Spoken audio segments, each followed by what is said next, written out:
Time is a lie. Stress breaks your brain's clock. The car snaps sideways. Glass hangs in the air like beads on a string. The steering wheel kicks. My heartbeat stutters, then hammers. Thoughts arrive in paragraphs, counter-steer, brake. Don't overcorrect, there's a mailbox, there's a kid. 10 seconds feel like a minute stretching on a rack. This isn't a superpower. It's a glitch in your brain's operating system, a survival clock bending under pressure. Your brain's operating system, a survival clock bending under pressure. You're pressure. You're in 10 seconds for a survival clock bending under pressure. You're 10 seconds. It trades time for options. Learn the glitch and you can steer it. Stress can make a second feel wide. Boredom can erase hours. We'll ride 3 scenes, crash, cliff, combat, then rewind to the circuits. We'll bust myths, show hormones, and hand you tools to slow your clock on command. The survival clock. Why time is a tool, not truth. Time to a brain isn't an even river. It's a budget. And the currency is attention. When nothing matters, you spend attention slowly, dribbling it across predictable moments. When everything matters, you cash out all at once, buying a tighter, brighter slice of now. That shift doesn't change physics. It changes what gets processed, prioritized, and crucially remembered. Think about evolutionary logic. If you're grazing and nothing new happens, compression is efficient. The world repeats, so your brain predicts. It runs the day on templates, letting the autopilot carry you across safe ground. But when a branch snaps and the brush or tires squeal beside you, the brain flips modes. Expansion pays off. You widen the information funnel for immediate threat cues, sharpening temporal resolution so micro differences, like a twitch in a predator's shoulders or the angle of a sliding bumper, stand out. Here's how the switch flips. Deep in the temporal lobe, the amygdala scans for relevance and threat. It doesn't think in sentences. It tags signals, danger, novelty, reward. With danger, it hits the hypothalamus, kicking the sympathetic system into gear. In the brainstem, the locus coeruleus, the LC fires phasic bursts of norepinephrine. Think of the LC as the brain's threat amplifier. It doesn't speed up your processor. It cranks the contrast and mutes the background so the edges that matter pop. That chemical flood raises neural gain. Signals that matter get louder, noise gets quieter. Circuits that guide reflex and habit tighten. Prefrontal control, the slow, deliberative stuff, partially yields. That's the precision-speed trade-off in action. You don't get infinite process, right? You don't get infinite process in action. You don't get infinite process in action. You don't get infinite process in instant. You just content ifly. Under stress, the brain tunes temporal resolution for features tied to survival. Reaction windows in the 300 to 600 millisecond range become the arena. You aren't creating extra frames. You're aligning spikes of attention to the edges that count: motion, onset, abrupt sounds, trajectory changes. Meanwhile, boredom is an intentional downshift, not a failure. The predictive brain wants to minimize surprise. When inputs repeat, it compresses. It fast-forwards through sameness. Call it the efficiency tax. You save energy now by predicting, and you pay later with a short, thin memory. During the mundane, perspective time can feel slow, waiting in line stretches, but after the fact, the day shrinks because few novel anchors were laid down. Retrospective duration depends on how many distinct, emotionally weighted details you encoded. The fewer the ang, the fewer the ang, and the fewer the ang, the fewer the ang, the fewer the ang. So when people say the car crash took forever, they're reporting memory density, not superhuman processing speed. In the minutes after, your narrative reconstructs from a high-resolution set of salient details: dust in the air, the pattern on the airbag fabric, the seatbelt bite. It feels long because there's so much there to recall. But measured motor latencies don't magically improve mid-crash. Your output remains bound by the same physics, while input selection narrows and sticks. Why would the brain design it this way? Because timing is survival. If you act too early, you commit to the wrong move. Too late, and you're hit. The internal clock isn't one metronome. It's many layered timers, each tuned by context. Striatal circuits estimate intervals and hazard rates, how likely something is to happen as time passes. When the LC spikes norepinephrine, it changes gain in sensory and associative areas, pulling the now closer and increasing the weight of looming cues. That makes the system more sensitive to small changes that predict big outcomes. Here's the critical part. The brain's clock is embodied. Muscles, eyes, ears, and the vestibular system all shift their sampling strategy under threat. Pupils dilate, often mirroring LC arousal. Saccades, the rapid eye movements that sample the scene, get faster and sometimes riskier, scanning for threat features. Auditory processing can downshift auditory exclusion, so gunshots feel muffled while visual tracking stays sharp. It's not that you hear less, it's that the system gates what reaches, conscious prioritization. Boredom flips the bias. When novelty drops, the default mode network hums louder. The mind drifts, simulating scenarios, mining memory. Externally, time can crawl, but internally, processing moves off the present, compressing the log record. Afterward, that hour is a blur, not because you lacked attention, but because attention wasn't anchored to distinct external events. This calibration also balances speed and precision differently across states. Too little arousal and you miss the moment. Too much and you overfit noise, miss timing actions. There's an inverted U for timing accuracy, a sweet spot where the internal clock synchronizes with the demands of the task. Below it, lethargy. Above it, jitter. The LC's phasic bursts help you hit that middle, brief, targeted surges timed to salient cues, while sustained tonic arousal can flood the system in fray control. So is slow motion real? Yes and no. The subjective slow motion is real as an experience. It reflects an attentional bottleneck widening around threat predictive changes and a memory system laying down dense, high salience traces. But the idea of the brain drawing extra frames like a camera isn't supported. Most experiments show reaction times don't suddenly beat the laws of conduction during acute stress. Instead, perception narrows and sticks, and later reconstruction makes the window feel longer. On the flip side, the fast blur of safety isn't a glitch, it's a feature. Compress the routine, save metabolic costs, and make room for internal planning. The price is that life can feel shorter in hindsight if you never seek novelty. Days spent in loops generate thin recall. Without emotional or sensory anchors, the calendar collapses. There's also a moral hidden here. If time's a tool, you can train how you use it. Stress inoculation can teach the system to hit the sweet spot of arousal when stakes rise, avoiding panic spikes that break timing. Likewise, injecting micro-novelty into safe routines plants anchors that stretch retrospective time, making life feel fuller without manufacturing crisis. But before tools, we need to see the clock bend in the wild. On asphalt, in air, and under fire. Watch how attention funnels, how silence gets loud, and how a heartbeat turns into a metronome. The road will show us the first bend, the car will spin, and the mind will widen. And we'll ask in the middle of it, are we moving faster or just remembering more? Car crash when seconds turn to rope. The sound hits first, a hard metallic shriek that doesn't sound like brakes so much as metal arguing with physics. The back end lets go. The world slides 90 degrees. The wheel goes light, then heavy, then alive in my hands. A mailbox flashes past the side window where the horizon should be. I feel the tire bead break. I feel the tire bead break. I feel the tire bead break. I feel the tire bead break. I feel the tire bead break. I feel the tire bead break. I feel the tire bead break. I feel the car bead break. I car bead break. Thoughts line up without asking permission. Counter steer to catch the slide. Ease off the brake. Eyes where you want the car, not where it's going. The road feels wider, like someone stretched the lanes with a winch. I can count the dust specks suspended in the cabin, each on its own slow, lazy path. The seatbelt's webbing has a frayed edge I could swear I've never noticed. The dashboard reflection divides the windshield into panes. A tiny crack runs from the VIN pier in the... A tiny crack runs from the VIN P runs from the VIN pier. A tiny crack runs from the VIN pier. There's a kid on the sidewalk ahead, frozen, wide-eyed, his mouth forming a sound I can't hear. My heart hits hard, then disappears under a steady drum that's not mine. The tire slap sinking with the skid. I'm aware my hands is two separate actors. The right catches the spin, the left feathers pressure, small movements that feel huge. There's no inner monologue debating options now.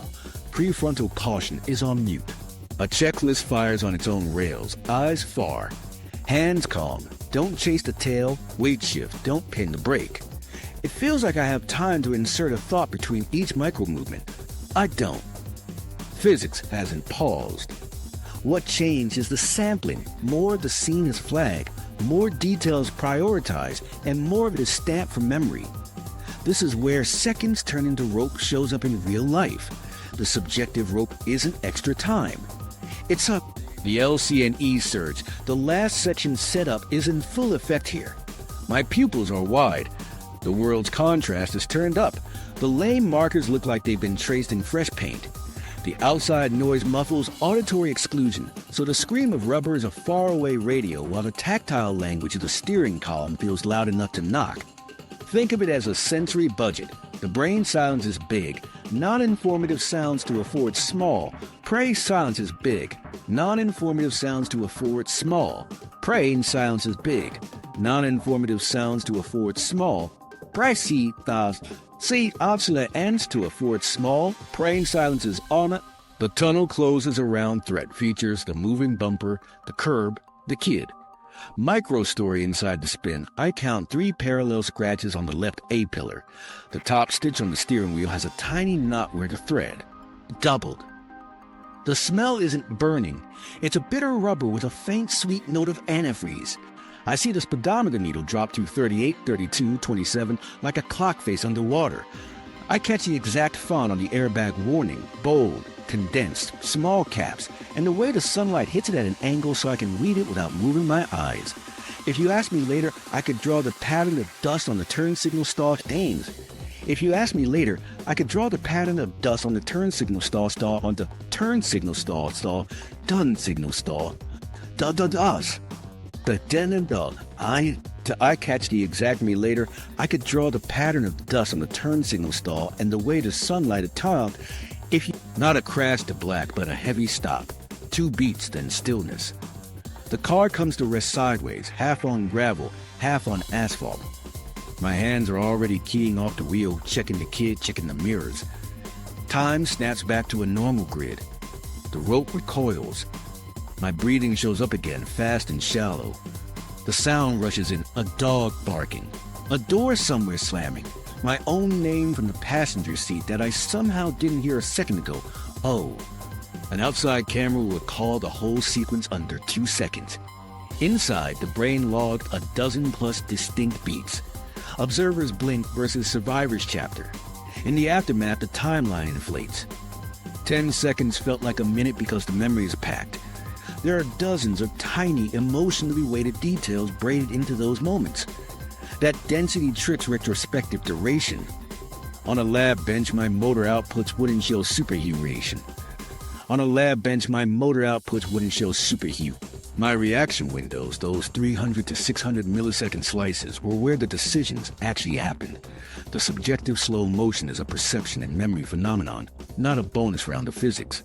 You can see the attentional funnel in where I looked. My eyes snapped to the escape route, to the bumper's arc, to the kid's body position. Peripheral details faded unless they tagged to the threat model. That's the benefit and the cost. It's why the stitching on the wheel and the VIN digits burn in, but the song on the radio vanishes. It's why the mailbox looms and disappears from recall once it exits the threat calculation. The LC's phasic spike narrows the windowed high salience edges so the system can bind cues tightly in time, the angle of the slide, the onset of grip, the location of obstacles. There's a bodily truth tucked in here too. The sense of time stretching is tied to zoticity. The sense of time stretching is tied to you. The sense of time stretching is tied to shoulders down, elbows bent, jaw clenched without permission. That bracing sets up fast motor pathways to carry out practice responses. Habits take the wheel, literally. If you rehearse skid recovery, the basal ganglia knows the sequence, and under stress, it'll run it faster and with fewer second-guessing loops. If you haven't, panic fills the gap with noise. Both states feel long. One yields useful action, the other yields chaos. Auditory exclusion is a clue about the clock. The brain didn't stop hearing. It demoted a channel that didn't contribute as much to solving the problem. Gun ranges and crash reports describe the same thing. Bangs feel soft while vision goes razor. That gating shapes the memory that follows. Later, the story skews toward what you saw and felt in your hands, not what you heard. The reconstructed sequence has sharp visual beats, tactile anchors out what you heard. The reconstructed sequence has sharp visual beats, tactile anchors on the constructed eco-strategy done. The reconstructed sequence has sharp visual beats, tactile anchors, and anchors on identitals. The reconstructed sequence has sharp visual beats. It reads as slow because each visual beat carries weight. There's also the paradox of confidence. Inside the skid, the clarity can feel like competence. People report, "I had all the time in the world." That sensation can mislead. You didn't have more time, you had more certainty about what mattered. Training determines whether that certainty matches reality. The survival clock will bend whether you're prepared or not. Prepared people fill the widened window with calibrated moves. Unprepared people fill it with flailing or freeze. Unknown to my earlier self in those moments, my eyes were probably making shorter, faster saccades, landing on predictive edges where a change would signal what to do next. That sampling pattern, married to the LCNE gain shift, made the now feel sticky and extended. Meanwhile, my cortex was laying a thick trail of breadcrumbs for cortex was laying a thick trail of breadcrumbs for held. The stitch, the dust, the font, those are breadcrumbs. Not because they mattered to survival, but because they were present in the spotlight when the hormones hit. When the car stopped, the spotlight moved. The kid became the center. My clock eased. Prospective time, what I felt passing, snapped back. Retrospective time, what I later report, stretched like taffy. If you've ever climbed out of a near miss and felt like you lived an hour in a handful of hashes. If you've ever climbed out of a near miss and felt like you lived an hour in a handful of hot, to see heaven. It's a brain bending its own sense of duration to stack the deck toward action and to make sure you never forget what matters if you survive. Mechanism deep dive by the LCNE alarm and the amygdala switch. To see why the car's seconds turn to rope, follow the first sparks. The amygdala sits like a smoke detector wired into every floor of the brain. It's tuned for relevance, especially threat. When patterns match, danger, sudden motion, harsh angles, a scream, it doesn't hold a committee meeting. It flags the hypothalamus, which throws a lever. Sympathetic outflow ramps, heart accelerates, bronchi open, vessels shift blood to muscle. But the core of the perceptual bend starts higher up the brainstem in a small blue-gray cluster, the locus coeruleus. The LC is tiny but loud in effect. Its axons spray norepinephrine across cortex, cerebellum, hippocampus, and spinal cord. Under baseline conditions, it hums along in tonic mode, maintaining alertness. Under threat, it fires phasic bursts, brief, synchronized volleys that raise neural gain. Think of gain as contrast in a photograph. With higher gain, features that already stand out pop. Background mush fades. That's why the lane stripe looked painted fresh and the kid's outline snapped into high relief while a relevant hum vanished. This shift changes the math of timing. Norepinephrine doesn't add processing power, it reallocates it. Sensory neurons become more responsive to abrupt onsets and edges. Associative areas tighten their coupling, binding cues that co-occur in short windows. Temporal binding gets crisper. The brain is more likely to tag two events as together if they fall within a narrow slice of time. That helps action selection because causes align more clearly with effects. If the tire grabs right after a steering input, the link feels solid. If not, try something else. Meanwhile, prefrontal cortex gives up some steering authority. Under calm, it's the planner weighing options, simulating futures. Under, that's not a failure. It's a design choice. You don't want a committee when the car is already sideways. Habit and reflex pathways, the basal ganglia loops practice by repetition, step forward. Skills you train become the default program. This is why repetitions in safe conditions matter. Under stress, those loops win the right to run. You can watch the LC's hand without opening a skull. Pupils mirrored state. When norepinephrine rises, pupils mirrored state. When norepinephrine rises, periods. When norepinephrine rises, PPA. When norepinephrine rises, PI, it is. It's PT. It sucks. It's betas. When norepinephrine rises, pupils norepinephrine. That dilation isn't just fear optics. It's a proxy for gain. Alongside, saccade shift. Those tiny ballistic eye movements that stitch the world into a stable scene grow faster in peak velocity and shorter in latency. You sample edges quicker, landing on threat predictive features with less delay. The pattern looks like urgency, but it's specificity. You're not scanning more, you're scanning the right things for the moment. The amygdala and LC don't the right things for the moment. The amygdala and LC don't do.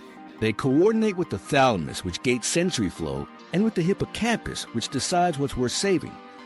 Under norepinephrine, the hippocampus tilts toward encoding. It lays down memories with more tags: emotion, context, novelty.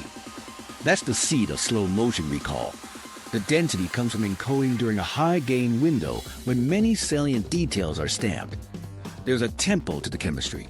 The LCNE spike is seconds fast.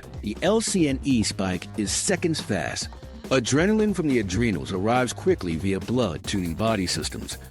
Cortisol, released from the adrenal cortex via the HPA axis, takes minutes, modulating plasticity and consolidation. In the first heartbeat of a crisis, it's the LC and sympathetic storm that set perceptual time span. Minutes later, cortisol helps decide what sticks for the long haul. Neural gain doesn't just sharpen, it narrows. With more weight on high salience channels, others get demoted. That's auditory exclusion in the crash. The cortex didn't go deaf, it budgeted. Visual motion and tactile feedback from the wheel were pulling survival weight. Sound lost priority. The subjective effect is silence while your eyes and hands get loud. In that same move, the attentional window tightens. You get tunnel vision not as a metaphor, but as a computational choice. Optimize around the threat model and starve the periphery. There's a catch. Phasic LC bursts improve timing up to a point. Too little norepinephrine and signals don't clear the noise. You missed a moment. Too much and the system overamplifies, jumping at irrelevant twitch and false edges. That inverted. You shows up in timing tasks. Accuracy peaks at moderate arousal. The survival clock runs best when phasic bursts ride on a stable tonic baseline, not when the baseline is flooding. Panic is high tonic with chaotic phasic. Composure is moderate tonic with clean phasic pulses. In parallel, the basal ganglia adjust their own clocks. They integrate dopamine signals that encode reward prediction error and expected timing. Under threat, norepinephrine's gain interacts with dopamine's pacing. The perceived hazard rate, how likely something is to happen as time passes, spikes. Internally, it feels like the next beat is due now. That bias speeds decisions in the right context and induces premature moves if untrained. Again, practice calibrates the mapping between perceived imminence and actual task demands. The amygdala also talks directly to sensory. Cortices. Its feedback sharpens tuning to threat-relevant features, angles of approach, looming objects, specific sounds. In experiments, pairing a tone with a shock heightens auditory cortex responses to that tone. In life, pairing a skid with a certain tire squeal likely boosts that frequency band's priority the next time. The past rewires the next present. That's the brain's quiet contract with survival. Learn fast, even if learn fast, even if learn fast, even if learn fast, even if learn fast, even if learn reflex. Chorus. So why does a stitch memory feel like slow motion rather than, say, bright flashes? Because the LCNE system doesn't just boost peaks.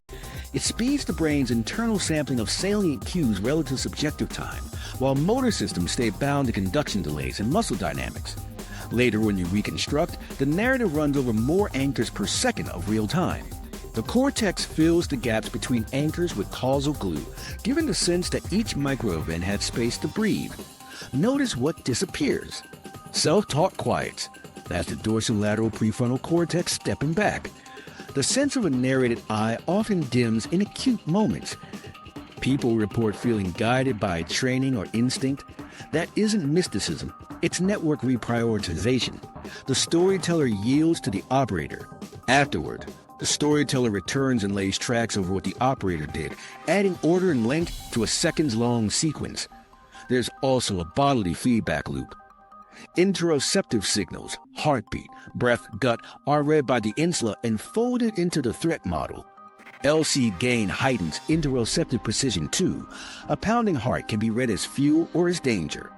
Training biases the interpretation. If your brain tags the surge as capacity, you stay in the productive middle.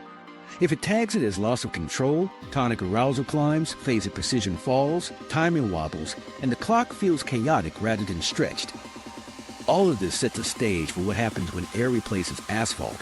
The same circuits fire, but the vestibular system joins the chorus and the sense of silence gets stranger. The alarm stays loud, yet the world seed see. The alarm stays loud, yet the world seed does such et.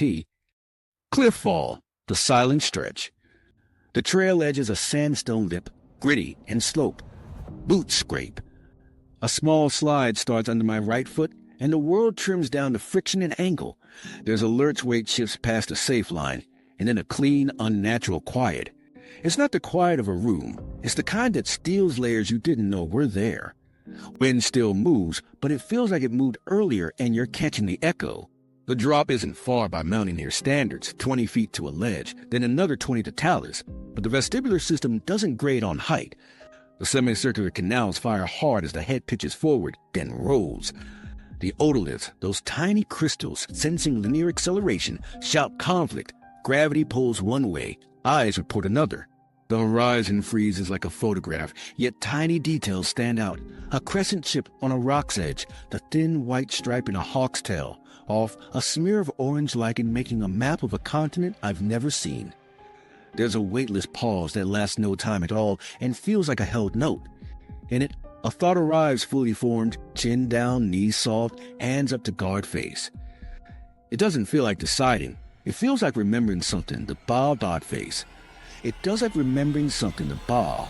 The LCNE surge that electrified the skid now pours to a different channel. My pupils are already wide. The periphery narrows to the landing arc and the angles that will keep the spine from bearing the whole invoice. Micro-story midair. I count 5 chips on the outcrop I'm about to hit, from thumbnail to needle point. There's iron in my mouth, not blood. Just a taste that comes with adrenaline and a dry tongue. My right palm has 3 small callous lines. The lichen has black flecks like punctuation. All of that fits between the moment my heel leaves the ledge and the impact that hasn't arrived yet. It feels like a pocket of extra time open in gravity's schedule. It didn't. The brain elevated now the front page and shut down the columns that wouldn't help. The vestibular spike adds a special clarity. Freefall strips the usual reference frames. Without solid ground, the brain leans hard on internal models. Predictive physics learn from slips, jumps, and stumbles you've done 1,000 times without thinking. Under the surge, those models run faster relative to subjective time. Orientation micro-adjustments become the whole plot. Tuck chin to avoid the whiplash snap. Twist hips to keep the sacrum off the first edge. Fling an arm across the chest to protect ribs, but not so far that not so far that not so far that natchy not so far that nat so far that nat so far that nats, but not so far that nats is not, but not so far that nens so far and ding. Auditory space collapses. The river below, loud a second ago, turns to a thin band of white hiss. The fabric of my jacket scratches at the neck with the sound of sandpaper, magnified or weirdly intimate. A loose carabiner dings once against a belt loop. That single high note cuts through like a lighthouse, while the roar of air vanishes to almost nothing. It's the sensory budget at work again. Demote the roar, promote the predictive ping. The clock feed, the clock fall, the clock feed. Impact sounds, contact sounds, the tiny clink that maps where an edge is relative to my hip. Those stay. The crowd noise of wind and water fades. Eyes snap to the plane of the landing. Saccades go short and purposeful, picking out the edge where rock turns to shadow. The hawk disappears from awareness. The lichen becomes texture, not content. The high contrast line where I'll meet the ledge is the entire stage. Time opens here because each salient change, a roll degree, an approach speed tick, gets its own slot in working memory. The brain binds them tighter. Angle, then arm, then knee, then edge. Impact isn't a single event. It's a small sequence. Right foot touches and slips. Rubber squeals against dust you can't hear. Left forearm catches. Weight loads across ulna and into triceps. Chin kisses forearm. Ribs tap stone with a dull thud. Each beat lands with the precision of a metronome that didn't exist a second earlier. The second drop announces itself as a tipping forward. Hands push, hips swing. The body crab walks laterally to a patch of brush that looks like it knows how to forgive. When stillness returns, sound rushes back in delayed layers. River first, then wind, then a friend's shout riding down the canyon wall with a lag. Breath arrives loud in the chest, and a laugh at breath arrives loud in the chest, and a laugh at breath pursued better laugh. Back retrospective time stretches again because the memory is crowded. The chips on the rock, the carabiner's single note, the way dust hung after the slip, those details didn't slow time. They filled it. The silence wasn't silence at all. It was the budget changing. The vestibular system, screaming for priority, grabbed it. The LC raised gain. The thalamus narrowed the gate, and the brain put the present on a close-up lens. The horizon froze only in the sense that saccades narrowed to the landing plane. The predictive model sprinted. That's why Cliff Falls made people swear the world paused. The organism needed clean timing across tens of milliseconds, and it got it by giving everything else less airtime. Here's the useful part. The body's plan under threat isn't improvisation. It's the remix of thousands of microfalls you've had since you learned to walk. Practice in safe slips, parkour rolls, balance drills, low boulders, writes motor scripts. Under a surge, those scripts win the execution race. The fall felt long because the script ran clean, leaving breadcrumbs in memory. If the script were missing, panic would write noise, and the same stretch would feel like strobe flashes stitched into a blur you hate to recall. Flip perspectives for a second. From the friend's vantage point, the whole thing took maybe 2 seconds. Scrape, oh no, slide, bounce, you're up. From the inside, it packed a shot, a shot, a shot. It packed a shot, a shot, a shot, a shot, a shot, a shot. That mismatch matters later when two stories collide, the observer's clock and the survivor's. In numbers, an outside timeline might show 2.0 seconds. The inside timeline can hold 15 to 20 anchors. Training and debris bridge them. The survivor can now map the inner beats to the outer footage. I tucked here. That's where my forearm took it. That clink is the carabiner. Matching them calibrates the system for next time. The cyber's eyes. The cyber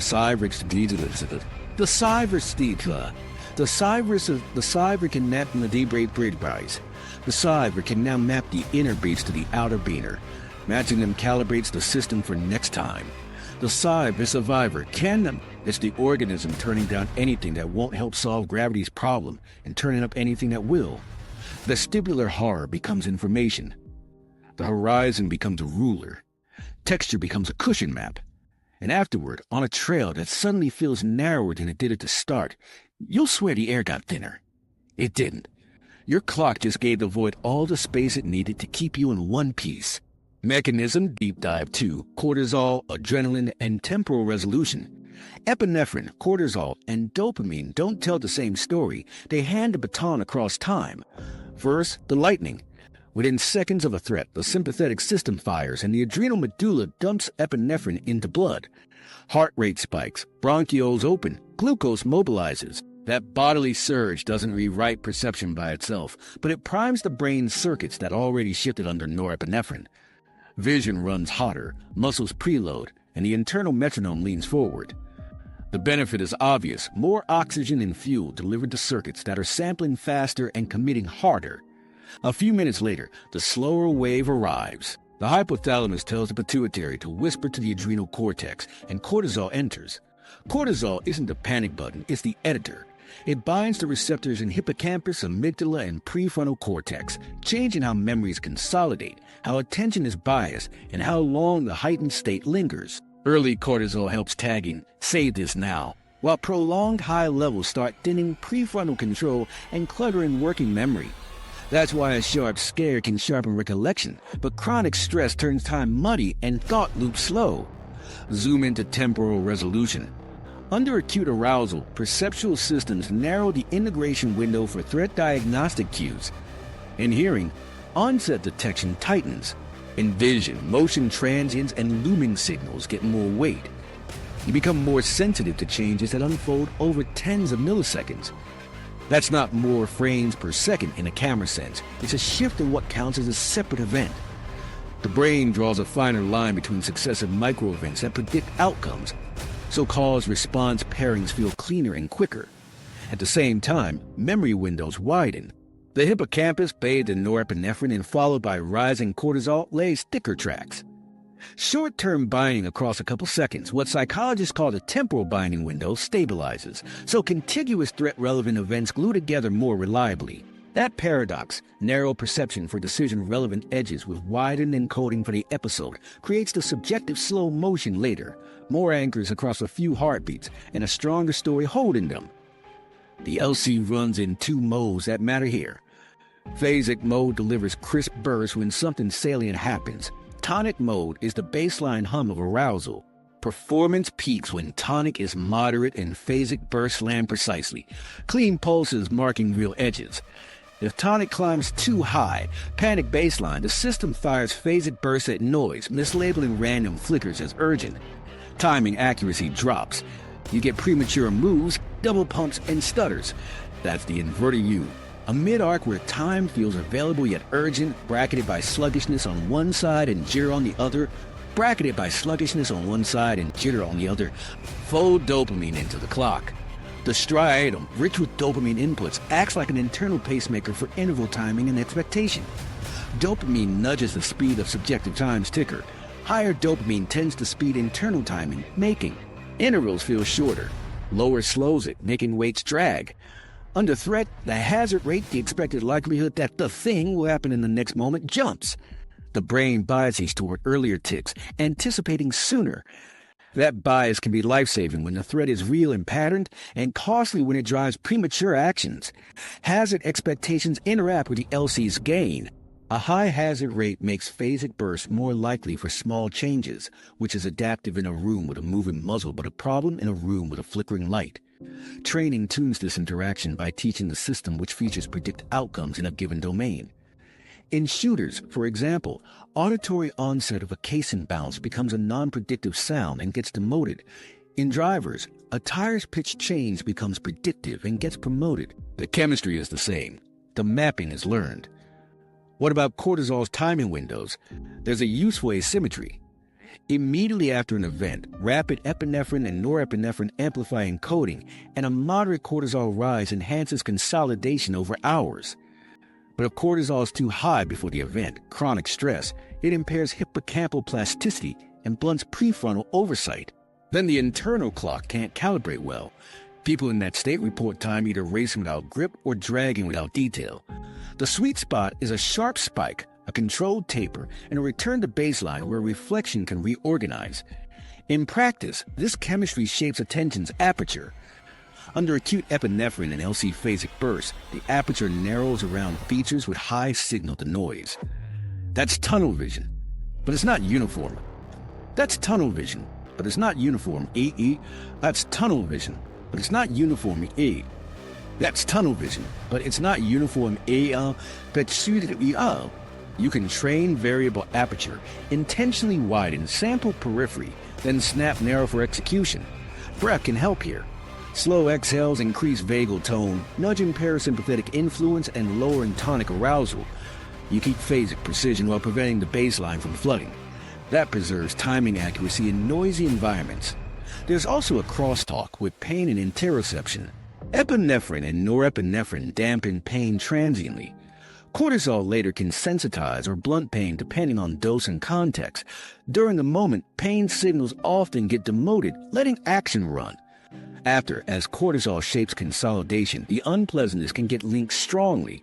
The coupling colors time and memory. A brief event with high pain salience later can feel longer than a longer event with low pain salience, purely by the density of emotionally weighted anchors. Consider the subjective shift from lag to snap. When arousal is too low, the system integrates over wider windows and edges smear. You feel behind. When arousal rises cleanly, integration narrows. Decisions feel like they land on the beat. Push higher still, and noise masquerades as noise masquerades as noise masquerades as noise masquerades as noise. A push higher still, and noise masquerades as when manually and noise. The chemistry is the slider, and the task dictates where the slider should sit.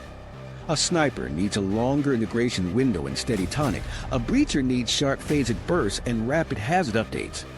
Why does boredom invert all this? Low novelty means prediction errors are small. Dopamine dips, the internal pacemaker slows, and prospective time stretches, minutes feel long. But because LC phasic bursts are rare and cortisol is low, remember cortisol is low, current range and T and P. Retrospectively, the day compresses. That's the fast blur, long while you're in it, absent when you look back. The balance flips with acute stress, short while you're in it, long when you recall.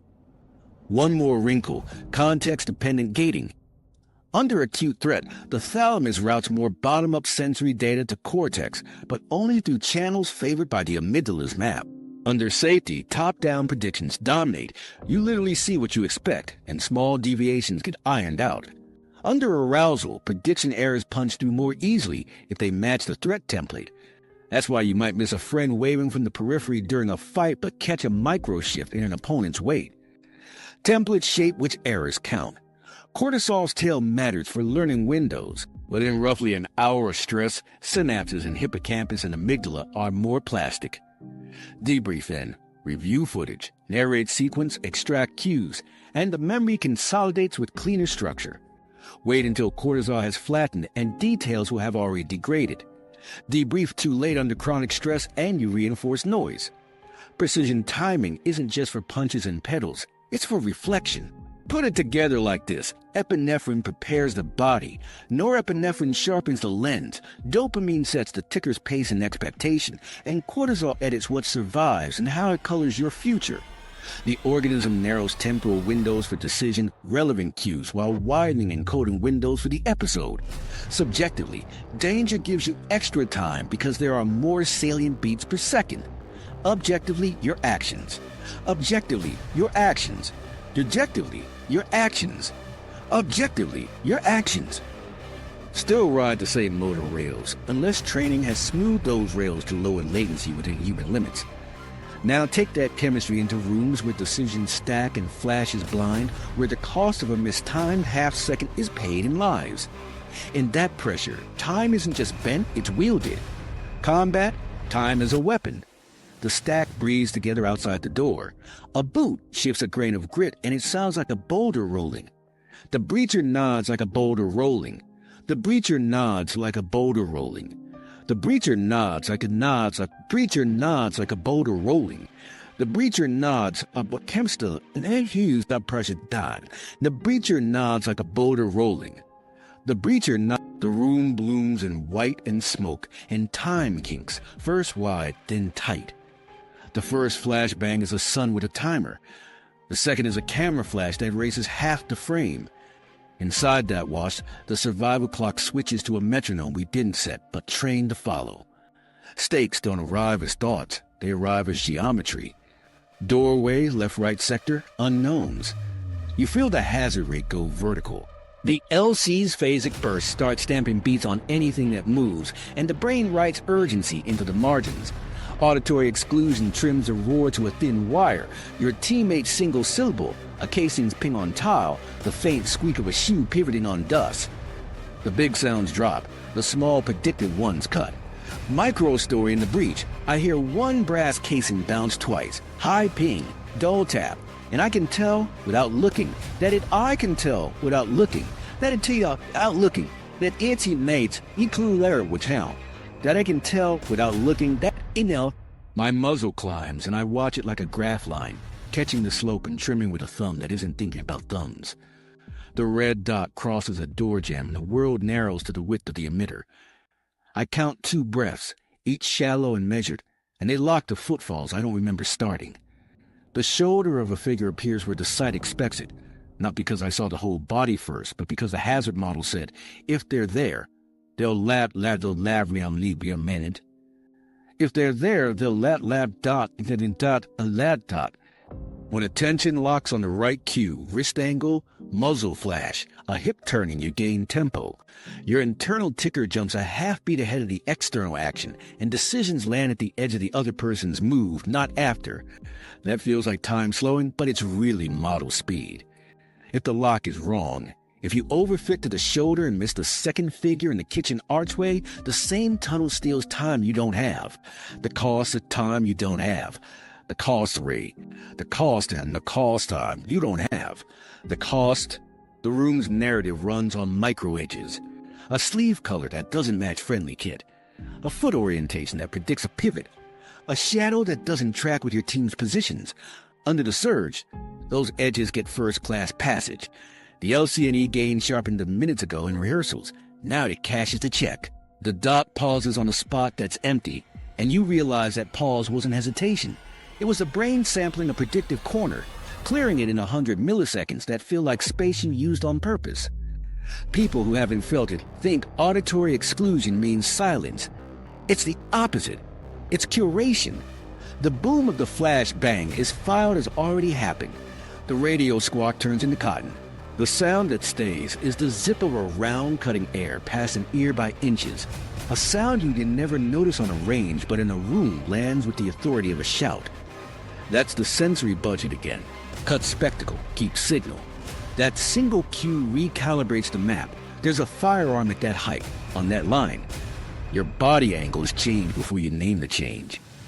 Tunnel vision gets a bad rap because it kills when it blinds. In trained hands, it's O.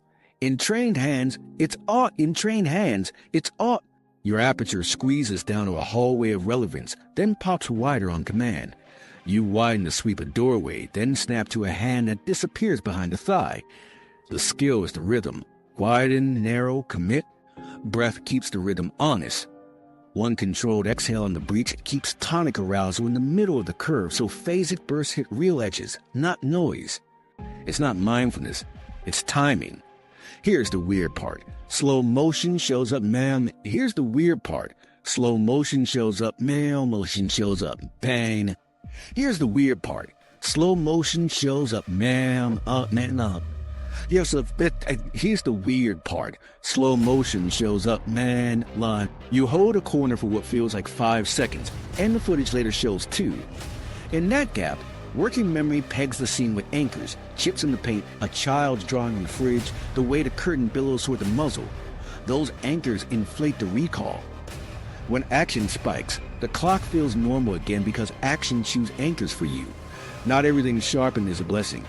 The brain's hazard bias drags the future closer. You anticipate bias drags the future closer. You anticipate closer. You anticipate shit. That's how friendly fire happens, when the template yanks too hard and the dot finds movement that fits a pattern before identity checks finish. Training slows that specific beat down without slowing the whole song. Drill the thumb on the safety, the ID phrase, the head-shoulder weapon scan until it's a reflex that runs faster than panic. You're not adding steps.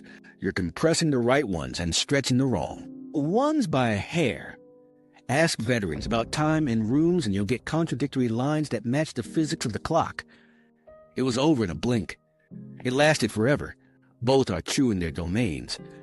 Perspective time inside the breach is short. There's no boredom, no waiting. Retrospective time grows with how many anchors the brain stamped. Casing ping, breath count, dot movement, wrist angle, a face. The LC and cortisol will decide how facility. The LC and cortisol will decide how sealtants. The brain's editor is ruthless. It keeps what teaches and burns the rest. That's why a single bad angle will replay for years while a dozen clean clears compress to a montage. There's a tactical version of the falls quiet. It's the half second when you realize the unknown in the back room is a terrified teenager with empty hands. The hazard model collapses and the whole soundscape rushes back. Radio, footsteps, breath. Time snaps from weapon to calendar. Time snaps from weapon to calendar. You feel the weight of the milliseconds you were spending like currency. Relief doesn't slow the ticker. It changes the budget. From the outside camera, the team flows like choreography. From inside, every microbeat was chosen. That's how time becomes a weapon. You learn where to spend it. You spend it on a threshold, not on a wall. You spend it on a hand, not on a face. You spend it on breath, not on panic. The chemistry gives you a warp clock panic. The chemistry gives you a warp clock like chemistry gives you a warp clock. Your chemistry gives you a warp clock can be click. The chemistry gives you a warp clock. The chemistry gives you a warp clock. When someone says, I heard the casing bounce, that's not bragging. It's a proxy for the brain running at the right gain, gating noise and marking signals. When someone says, I didn't hear the shots, that's not denial. It's the budget doing math under pressure. When someone says it felt slow, ask what they remember. If they can list anchors in order, the slow was memory density. If they can't, the slow was fear. Combat doesn't grant soup slow was fear. Combat doesn't grant soup band slow was. It makes a narrow slice of human processing feel superhuman because it's sharpened and scored. You don't outrun the conduction speed of nerves. You learn to land your decisions on the beat the world demands. And if you train that beat in a muscle and eye and breathe, the clock in your head stops being a liability and starts being a tool you can aim. Mythbusting, slow motion versus faster processing. This is where stories collide with stopwatches. People swear everything went slow. Lab timers say reaction times didn't budge. So which is it? Start with what's being measured. Subjective slow motion is a feeling and a memory. Faster processing is a measurable change in perception or motor latency. They aren't the same metric, and they don't have to move together. In crisis, attention narrows and salience kid. In crisis, attention narrows and salience kid.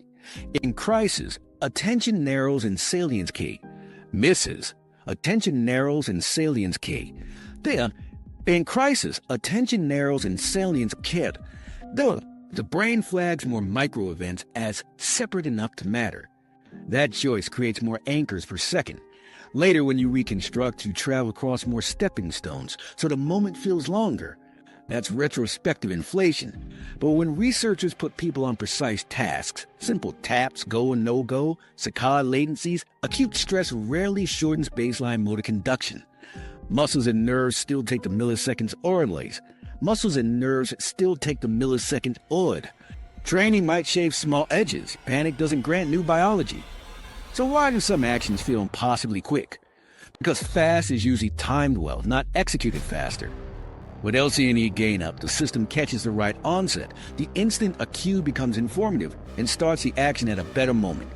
The output isn't faster, the trigger is smarter. It's like your Wi-Fi didn't get faster. You just stopped downloading, get faster. You just stop downloading and get faster. You just stop downloading, get faster. You just stop downloading, doubling dinner. To the person acting, it feels like getting ahead of the beat. To a camera, it's the same reaction time deployed on a more predictive edge. There's a classic test that trips this up.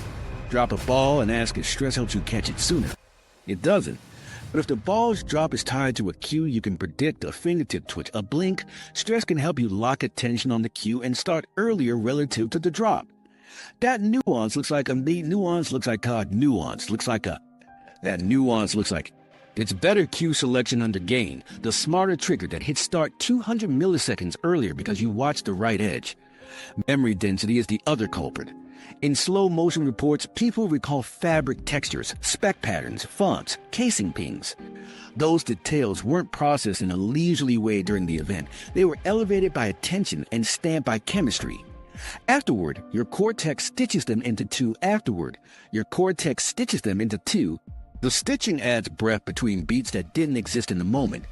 That's why two witnesses can argue. One says blink, the other says forever.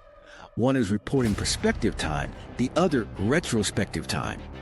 Auditory exclusion complicates the myth. People say, I didn't hear the shot. Skeptics think that means perception shut down. The better read is gating. Sound that doesn't help the task drops priority. Later, the memory lacks those audio anchors, so the visual ones dominate, making the sequence feel longer because there's more visual granularity to walk through. If audio had stayed, you'd have a thicker, faster-feeling soundtrack that compresses recall. What about extra frames? Cameras sample at fixed rates. Brains don't. Under arousal, the brain tightens temporal integration for specific features. Looming motion, onsets, trajectory bind, onsets, trajectory bind, on-glate, trajectory bind, onsets, trajectory bind. It doesn't raise a global frame rate. It raises local precision where prediction errors matter. This is why you can track a muzzle's climb and miss a shout from the next room.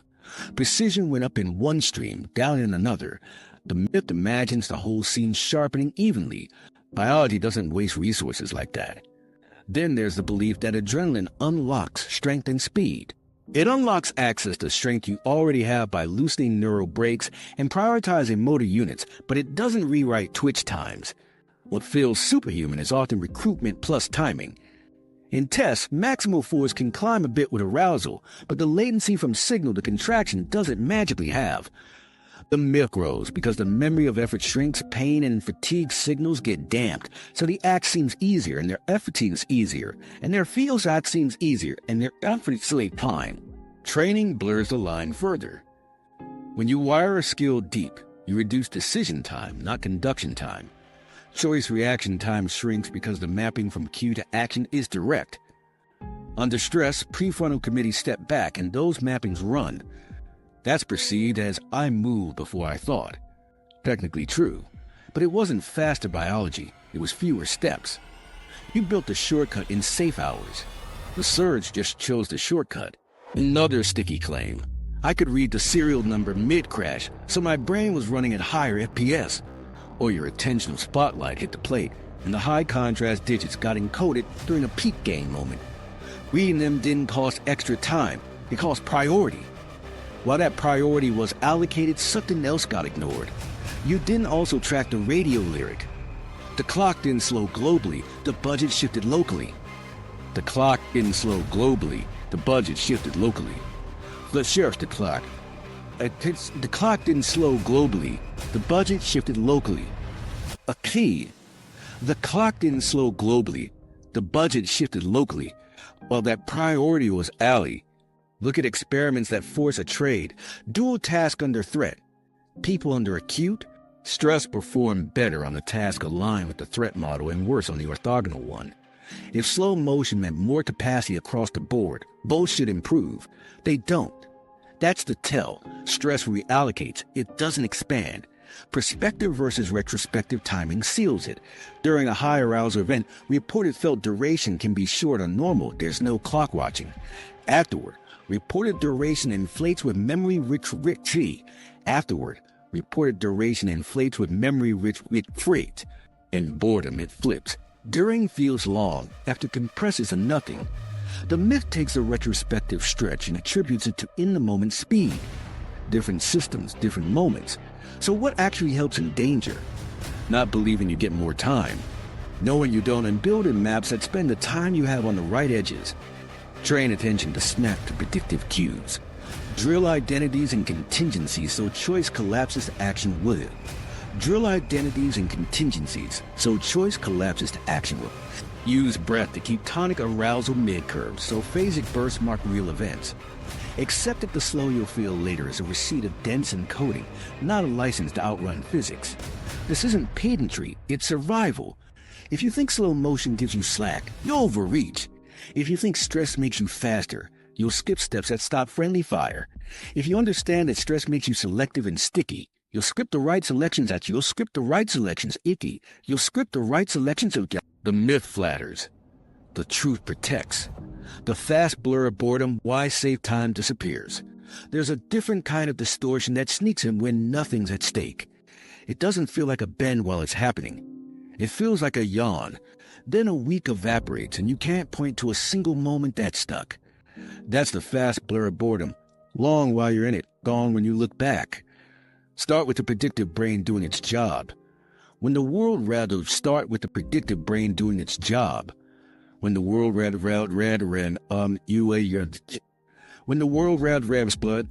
world beef red or rain. When the world the system leans on priors, not fresh sampling. LC phasic bursts are rare. Dopamine dips toward baseline and the internal ticker slows. Perspective time drags. Minutes at a stoplight stretch like gum. But because the brain didn't tag much as novel or meaningful, the hippocampus lays down thin traces. Retrospectively, that hour compresses to a sliver with no edges to hold on to. Repetition is the engine. Commute, desk, lunch, commute, couch. Run it enough and perception goes on templates. Vision smooths familiar routes. Hearing files the office hum as wallpaper. The default mode network rises and stitches daydreams and worries while the outside world fades to background. This isn't failure. It's efficiency. But the cost is that the record of your day has fewer anchors. Later, memory reconstructs a summary instead of a story, and summaries don't talk and summaries don't unite. There's a 2-clock split here. While bored, you're aware of the seconds. Perspective time waits to wait. Waiting rooms and loading bars feel endless because your model expects change and gets none. Meanwhile, the memory system is saving nothing. The after-image shrinks. By Friday, Monday, and Tuesday collapse into a single gray block. That mismatch fuels the sense that life accelerates with age. Routines increase, novelty drops, and retrospective time keeps heat. Novelty drops, and retrospective time keeps heat. Time keeps heat. Novelty drops, and retrospective time keeps heat. Retrospective time keeps heat. Time Amygdala. Retrospective time keeps heat. I've got mismatch went frank. And platforms exploit this. Infinite scroll and autoplay are built to lower novelty surprise while maintaining enough microvariation to keep you seeking. The dopamine system gets small, frequent pings, maybe the next clip, maybe the next post.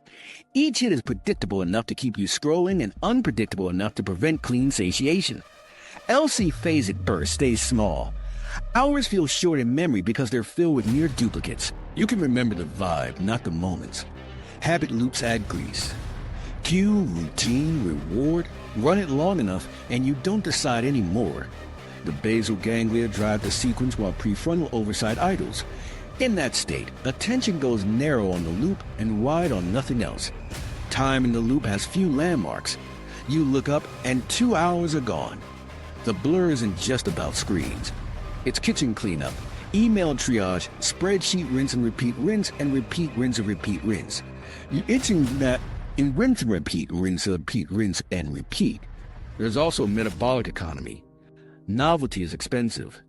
Precision sampling and encoding cost energy. The brain conserves by lowering gain when the environment is safe and predictable.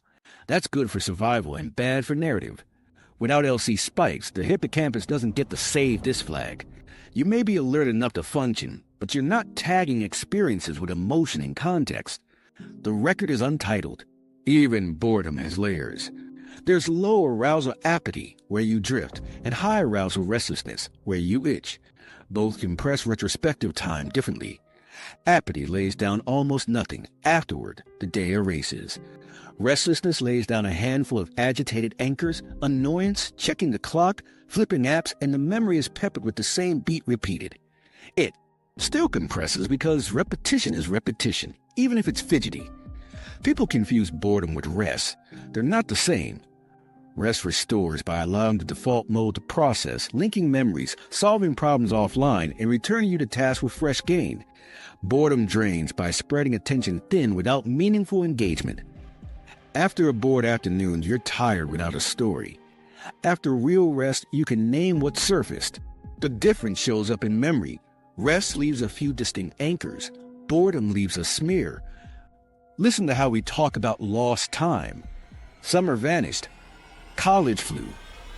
Routines were high. Novelty was low. The more your days rhyme, the more your calendar compresses. This is why travel stretches time in memory. New city, new smells, new routes. LC bursts fire, dopamine rises, hippocampus tags. A week away can feel longer and recall that. A week away can feel longer and recall that. A week away can feel longer and recall that. A week away can feel longer and recall that. The blur isn't just personal, it's designed. Workflows chase predictability because it scales. Schedules reduce variance. For output, that's smart. For the felt length of life, it's a tax. It's why you can leave an office after 10 hours and feel like you did nothing, even if you shipped 3 tasks. Without distinct cues that tie those tasks to emotion or novelty, memory compresses them to a bullet list you barely remember writing. There's a trick, there's a remember writing. There's a trick. Correct. You don't need to court danger to stretch time. You need variation that triggers prediction updates. A new route home, a different cafe, a fresh question in a familiar meeting.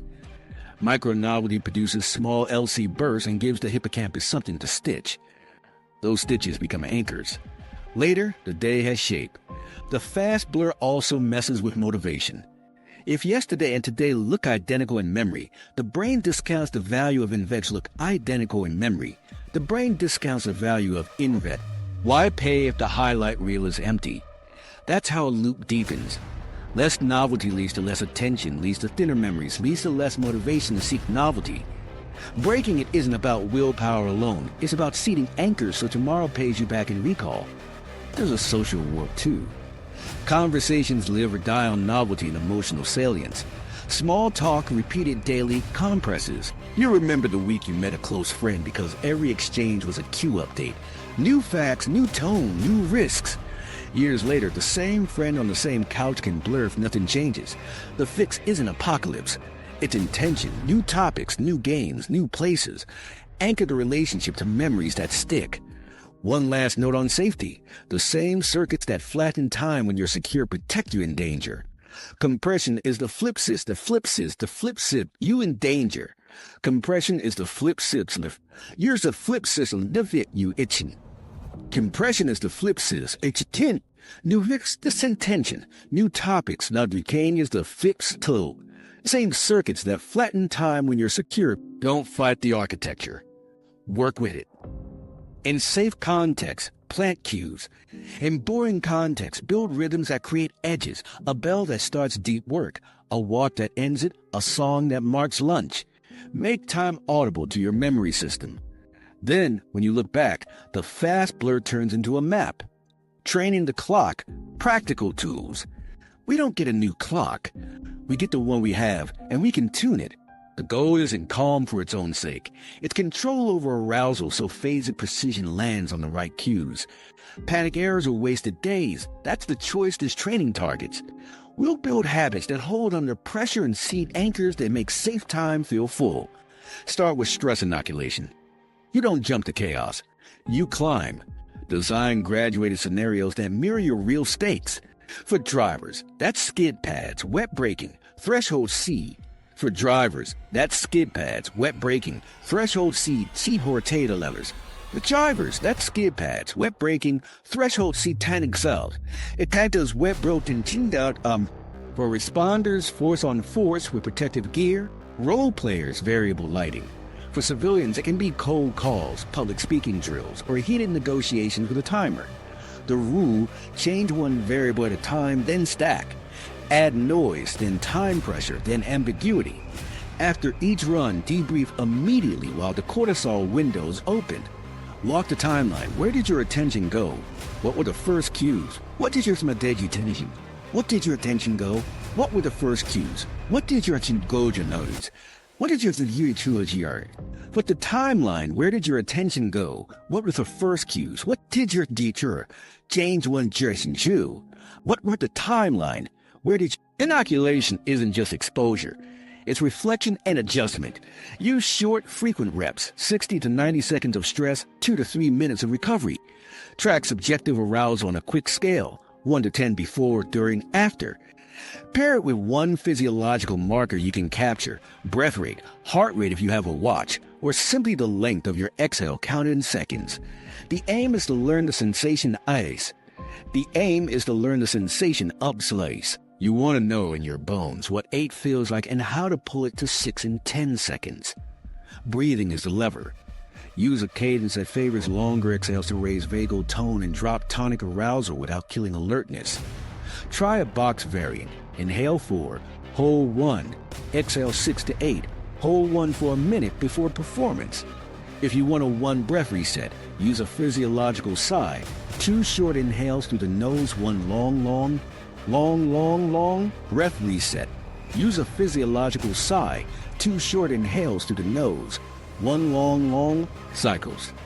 That pattern clears CO2 and reduces heart rate fast. The point isn't zen. It's keeping phasic bursts clean so timing stays accurate. 1 minute of 40. So signs 1 before stress or 2 sighs mid-stress is enough to pull you back to the middle of the curve.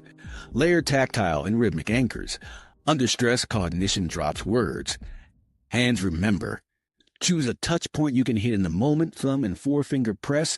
2 taps on the act, thumb and forefinger press. 2 taps on the heavy and heavy. 2 taps on the hardy, taps on the bay. 2 taps on the heady. City and Train it in calm so the association holds in chaos. On the street, that 2-tap becomes a metronome. Widen, breathe, narrow, act. In rooms, one quiet exhale at the threshold marks the shift from scan to commit. In meetings, a thumb press before speaking prevents the ramble. Train attentional wit. Do drills that deliberately widen and narrow your aperture on demand. On a range, spend half your reps scanning periphery. Identify 2 non-threat details left and right before snapping to a target. In sports, call out jersey numbers in your sideline while tracking the ball.